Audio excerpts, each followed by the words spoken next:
Imagine a city with no ground beneath it, no bedrock, no foundation stone laid by conquerors, no hills to defend, no walls to hide behind, just water, mud, and mist.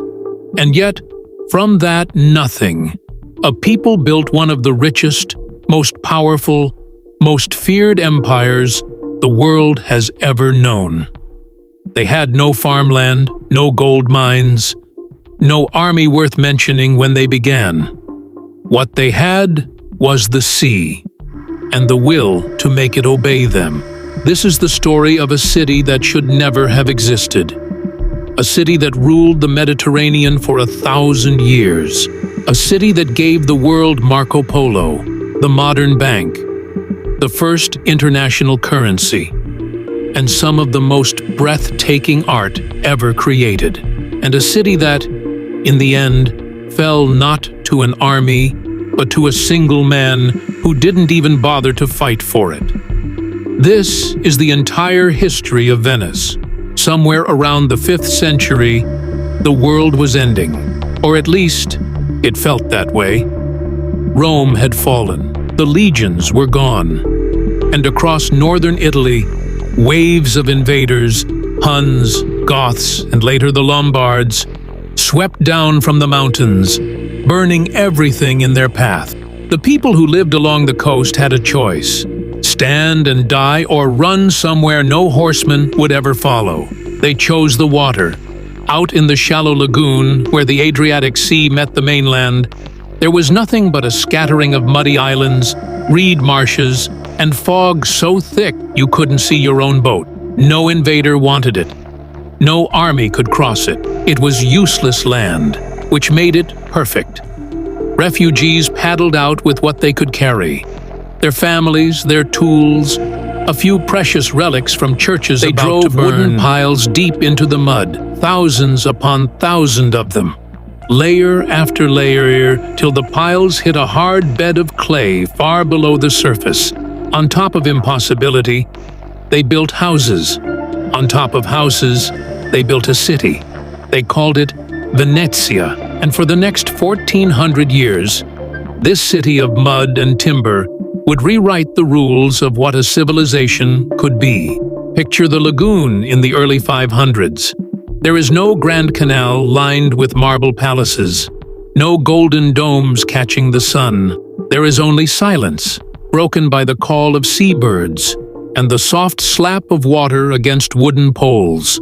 Families live scattered across more than 100 tiny islands: Torcello, Malamocco, Rialto, places that are barely more than sandbars. Life here is not glamorous. It smells of salt, fish, and wet wood. Houses are simple huts. The ground beneath your feet sinks slightly with every step. But something remarkable is happening. The people of the lagoon are becoming something new. They are not Romans anymore. Not really. They are not quite Byzantines either, though they answer, in theory, to the distant Eastern Roman Empire in Constantinople. They are lagoon people, fishermen, salt harvesters, boat builders, forging an identity out of isolation itself. And isolation, it turns out, is a gift. While the mainland burns in wave after wave of invasion, the lagoon stays untouched. Nobody wants to fight for mud. So the Venetians do something almost nobody else in Italy gets to do during the Dark Ages. They simply survive. Salt becomes their first real export, a substance more valuable than gold in a world without refrigeration. Fish follows, then timber, cut from mainland forests, and floated down the rivers. Slowly, painfully, a subsistence community turns into a trading one. By the year 700, the scattered islands need someone to lead them, and so the lagoon elects its very first doge, a word that simply means duke, but which will come to mean something far stranger and more powerful over the coming centuries. Nobody watching this muddy little settlement in 700 AD could have imagined what it was about to become. For nearly 3 centuries, Venice doesn't have one true center. Power shifts between islands, sometimes violently. Doges are elected, and doges are assassinated, blinded, exiled. Politics here is not gentle. Then, in 810, everything changes.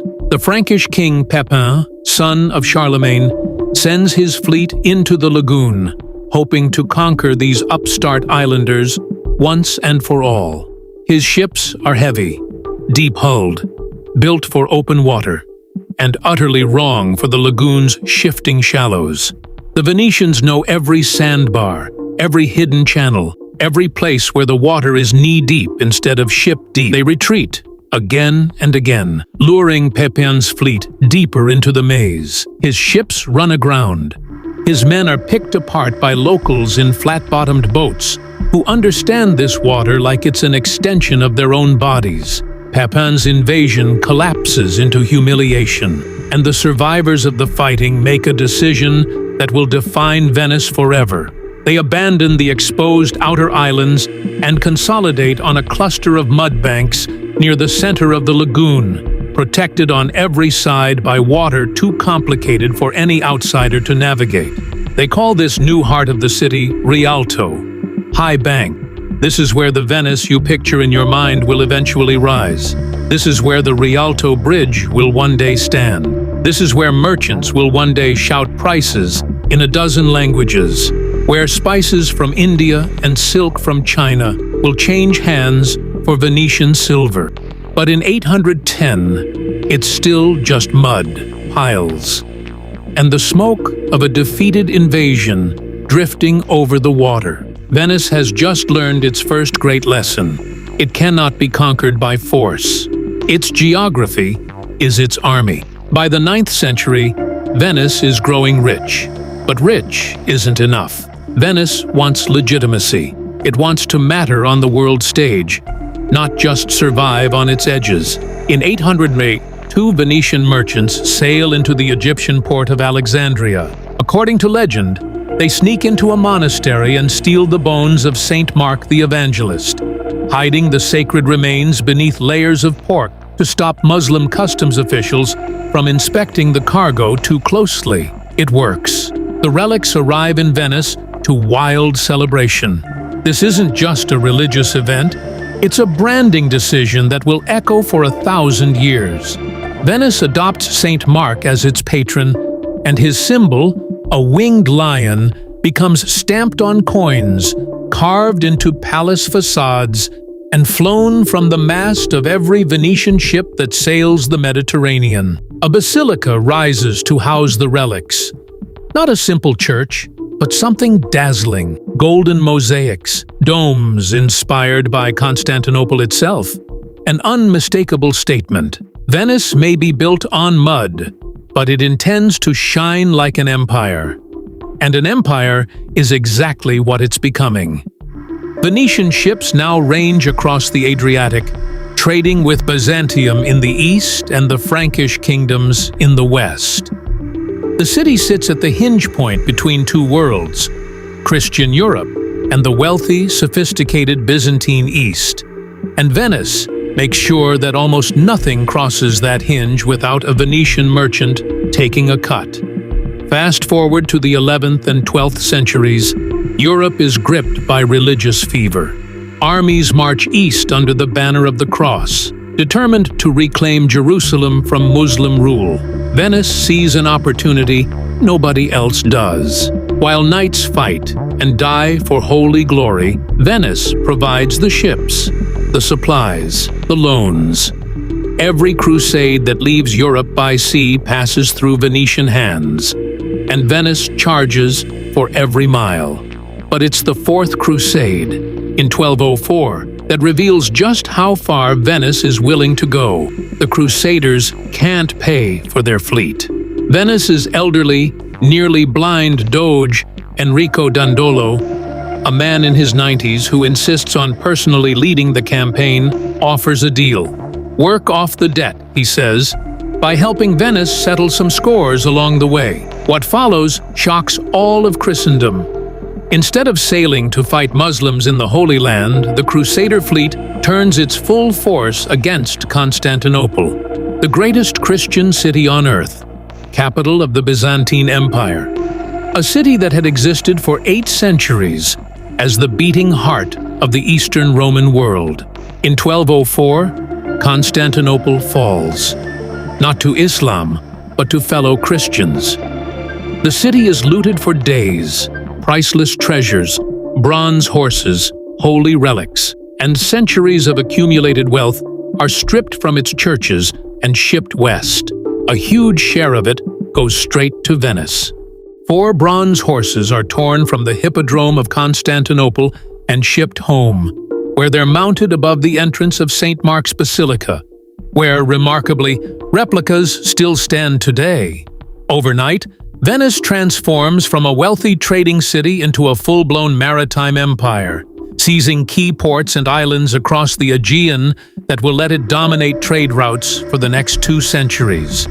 It is one of the most audacious acts of opportunism in medieval history. And it works.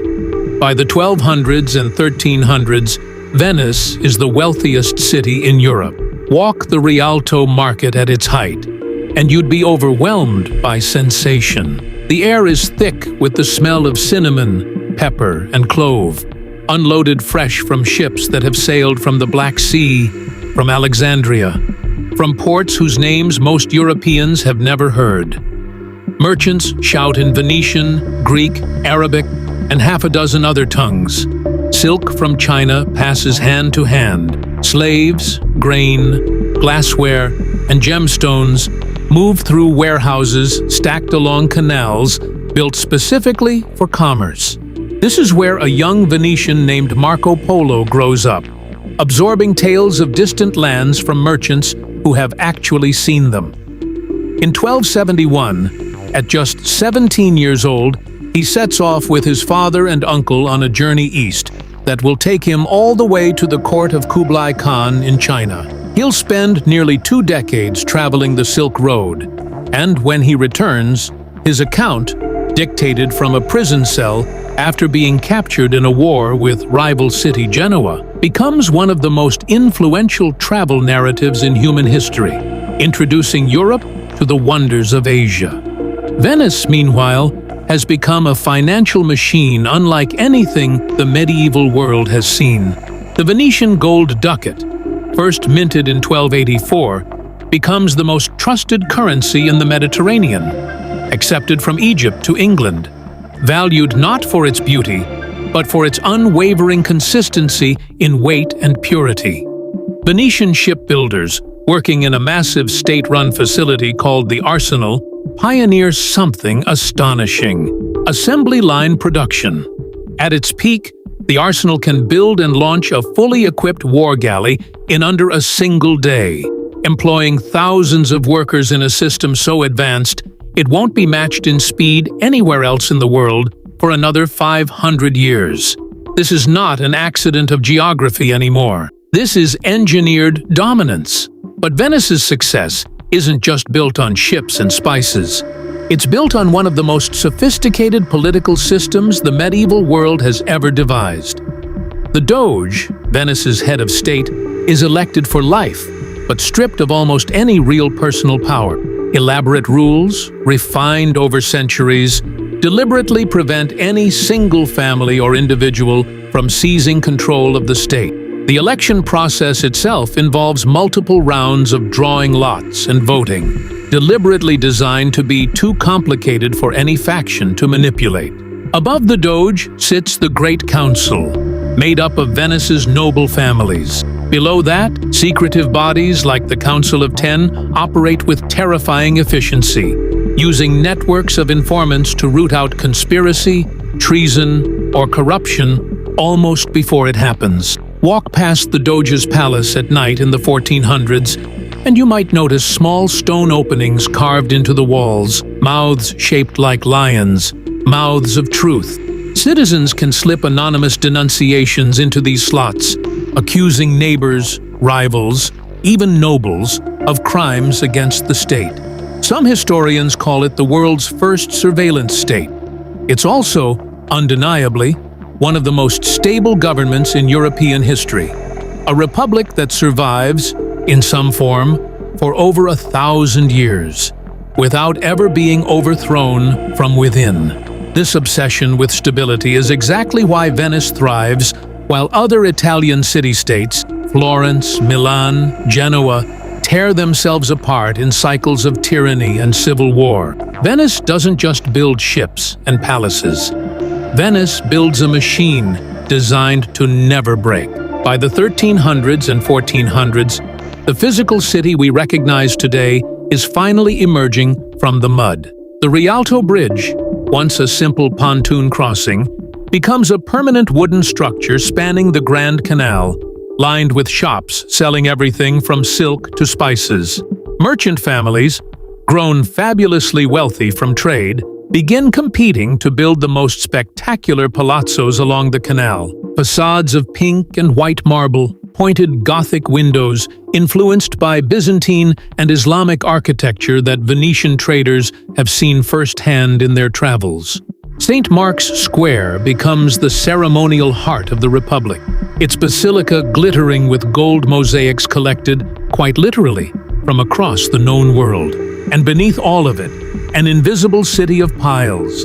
An estimated 10 million or more wooden support beams driven into the lagoon floor over centuries, holding up the weight of palaces, churches, and campaniles that should, by any normal logic, have sunk into the mud generations ago. The wood, submerged in oxygen-poor mud, doesn't rot. Instead, minerals slowly petrify it, turning the foundations of Venice into something closer to stone. It shouldn't work. It works anyway. No golden age lasts forever, and Venice's first great crisis arrives in 1347. Venetian trading ships, unknowingly carrying rats infected with plague-bearing fleas, dock in the city's crowded harbors. Within months, the Black Death is tearing through Venice's tightly packed population. Contemporary accounts describe entire households wiped out in days. Bodies pile up faster than they can be buried. Some historians estimate that up to 60% of Venice's population dies in the initial outbreak, a catastrophe almost impossible to comprehend. And yet, out of horror comes innovation. Desperate to stop the spread, Venice's rulers institute something the world has never formally tried before. They require incoming ships to anchor and wait for 40 days before anyone aboard is allowed ashore. The Italian word for 40 is quaranta. The practice becomes known as quarantine, a Venetian invention born from unimaginable loss, one that still shapes how the entire world responds to disease outbreaks today. But plague isn't Venice's only enemy. For over a century, Venice fights a brutal on and off war with its greatest maritime rival, Genoa. The two republics clash across the Mediterranean, each desperate to control the same lucrative trade routes. The conflict nearly destroys Venice in 1380, when a Genoese fleet blockades the lagoon itself, bringing the Republic to the edge of starvation and defeat. Venice survives, barely, through a desperate mobilization that empties the city's coffers and drafts nearly every able-bodied man into its fleet. It's a warning sign the Republic doesn't fully heed. The world beyond the lagoon is changing, and Venice's grip on it is not as unshakable as it once seemed. And yet, somehow, out of plague and war, Venice enters its most dazzling era yet. The 1400s and 1500s bring an explosion of art, wealth, and culture that rivals even Florence at the height of its own Renaissance. Painters like Titian, Bellini, and later Tintoretto filled Venetian churches and palaces with canvases glowing in colors no other city can quite replicate, a direct result of Venice's position as Europe's leading importer of rare pigments from the East. Venetian glassmakers, confined by law to the island of Murano to prevent trade secrets from leaking out and to reduce fire risk to the main city, produced some of the most sought-after glasswork in the world, so prized that revealing its techniques to outsiders is technically punishable by death. Printing presses multiply across the city, and by the early 1500s, Venice has become the printing capital of Europe, producing more books than any other city on the continent, spreading not just Venetian wealth, but Venetian ideas across the known world. Carnival season transforms the city into something almost otherworldly. Masked nobles and commoners alike blur into anonymity, dissolving, if only for a few weeks each year, the rigid social boundaries that define Venetian life the rest of the year. Gondolas, once simple utility boats, become symbols of the Republic itself, their black lacquered hulls gliding silently through canals lined with some of the most beautiful architecture human beings have ever created. This is Venice at its absolute peak, a floating jewel, admired and envied across the entire known world. But even jewels can crack. In 1453, Constantinople, the city Venice had once looted and profited from, finally falls to the Ottoman Turks. The balance of power in the Mediterranean shifts permanently, and Venice, once the middleman of East-West trade, now finds itself competing directly with an aggressive new empire for control of the same waters. Then, in 1498, a Portuguese explorer named Vasco da Gama does something that quietly, irreversibly, begins to unravel everything Venice has built. He sails around the southern tip of Africa and reaches India directly by sea, bypassing the Mediterranean, bypassing the Middle East, and bypassing Venice entirely. Spices that once had to pass through a dozen Venetian hands can now travel straight from India to Lisbon by ship. The overland and Mediterranean trade routes that made Venice indispensable for 700 years suddenly have a rival that doesn't need Venice at all. It doesn't happen overnight, but slowly, over the following century, the center of European commerce begins drifting away from the Mediterranean and toward the Atlantic, toward Spain, Portugal, and eventually the Netherlands and England. Venice fights to stay relevant. It wins spectacular naval victories, like the Battle of Lepanto in 1571, where a combined Christian fleet, with Venice playing a critical role, crushes Ottoman naval power in one of history's largest sea battles. But victories like Lepanto can't reverse the deeper shift already underway. The world's center of gravity is moving, and Venice, for the first time in its long history, is no longer standing at the center of it. Here is something remarkable about Venice's decline. It doesn't look like collapse. It looks, for nearly 2 centuries, like one long, glittering party. Even as trade revenue slips and Venice's political influence fades, the city becomes one of Europe's greatest destinations for pleasure, art, and spectacle. Wealthy young nobles from across the continent travel to Venice as part of their grand tour, drawn by its opera houses, its gambling halls, its masked balls that stretch for months during Carnival. Painters like Canaletto capture the city in shimmering, sun-drenched detail, creating images so precise and so beautiful that they're still used today to understand exactly what 18th century Venice looked like.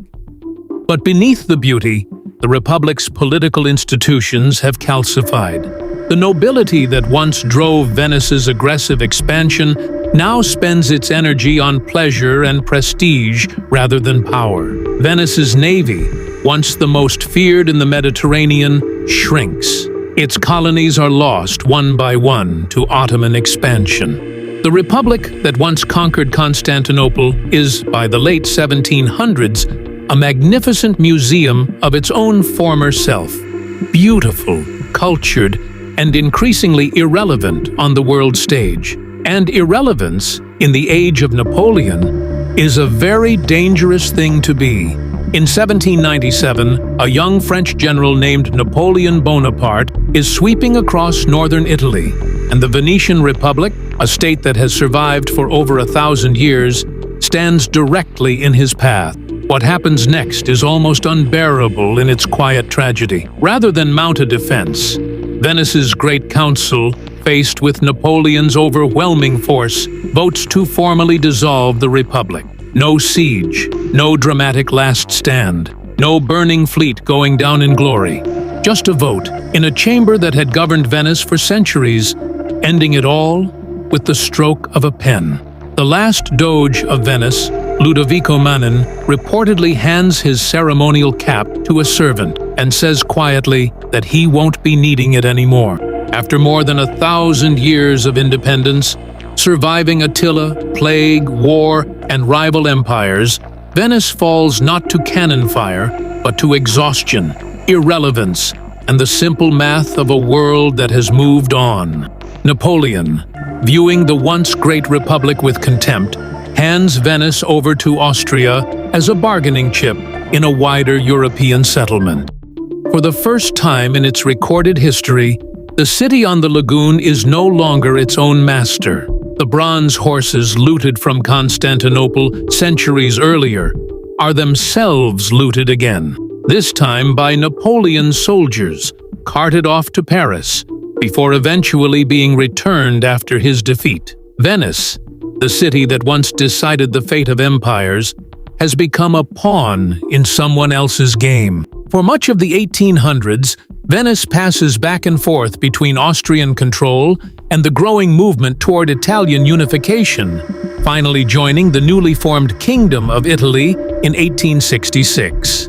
The city that once ruled the seas now settles into a quieter identity as one of the most visited, most photographed, most romanticized cities on Earth. Railways connect Venice to the mainland for the first time in its history, ending centuries of pure water isolation. Tourists begin arriving not by merchant galley, but by train, and later by cruise ship, drawn by the same beauty that once made Grand Tour travelers weep at their first sight of St. Mark's Square. But modern Venice faces a threat none of its medieval defenders ever had to consider. The very water that made the city possible is now slowly reclaiming it. Rising sea levels, subsidence from historic groundwater extraction, and increasingly frequent flooding events, known locally as acqua alta, regularly send water pouring into St. Mark's Square and the ground floors of buildings that have stood for centuries. In November 2019, one of the worst floods in Venice's recorded history submerges over 80% of the city, causing devastating damage to historic sites and reigniting urgent conversations about whether Venice can survive the coming decades. In response, Italy has invested billions in an ambitious engineering project known as MOSE, a system of mobile floodgates designed to rise from the seabed and protect the lagoon from the highest tides. In many ways, a modern echo of the same defiant engineering spirit that first drove wooden piles into this mud 15 centuries ago. The city that refused to sink into the lagoon in the 5th century is once again fighting, quite literally, to keep its head above water. Think about what Venice actually is.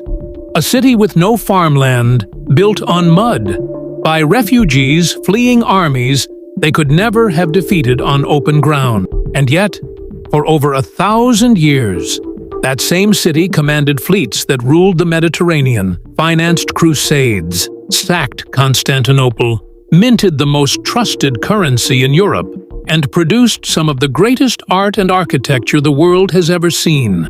It survived plague that killed more than half its population. It survived centuries of war with rival empires. It survived the slow erosion of its trade routes as the rest of the world sailed past it toward new oceans. And when it finally fell, it wasn't cannon fire or conquest that ended it.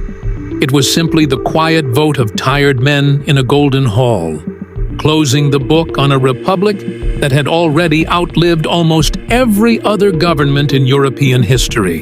Today, Venice still floats where it always has, on the same ancient wooden piles, welcoming millions of visitors who come to walk streets that are actually canals, to stand in a square where empires were once decided, and to watch the sun set over water that has reflected more history than almost anywhere else on Earth. The lagoon that once hid frightened refugees from the fury of invading armies now hides something else entirely. It hides an empire, sleeping but never quite gone. If this journey through the rise and fall of Venice captivated you, make sure you're subscribed, because there are so many more forgotten empires and lost worlds waiting to be uncovered. And in the comments, tell us, which city or civilization should we bring back to life next?